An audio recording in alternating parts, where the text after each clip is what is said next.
का उपासाची तयारी झाली का? सगळ्यांना आषाढी एकादशीच्या सगळ्यांना खूप खूप शुभेच्छा आणि फराळ करायला या.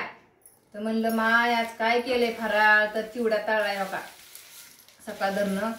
काय उपासाला दिवसभर चरा आणि एकादश करा. आज मोठी आषाढी एकादश आहे, पंढरपुराची यात्रा. हे चिवडा बघा, बटाटा, साबुदाणा, आयलन साबुदाणा आणि शेंगदाणा मिक्सच करते. तळून आणले सगळं, मिठी टाकून मिरची. इकडं मस्त गरम खिचडी करून ठेवल्या, थोडी गरम केली लागते तेवढी. खजूर, केळी आणि दही, हे फार पौष्टिक जेवण आहे आपलं. सगळ्यांनी गरमागरम खिचडी आणि सगळंच फराळ करायला या. आणि कुणी कुणी काय बनवलं आज, कुणी कुणी उपास धरला. खूप दिवस झालं मोठा व्हिडिओ नाही, काय नाही, आहे का नाही. दादीला म्हणलं आज कारण आपला पांडुरंग दाखवा की त्यांना कसा सजावलाय. पांडुरंग बघा आमचा,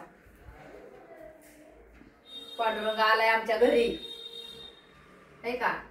पांडुरंगाला सकाळी जीव घातलं, मस्त पूजा वगैरे झाली आणि म्हणलं चला आता एक व्हिडिओ होऊन जाऊ द्या. चला दादीला लागली तुमच्या भूक, मला म्हणते एकटीच खायला बसली. तर या सगळ्यांनी फराळ करायला.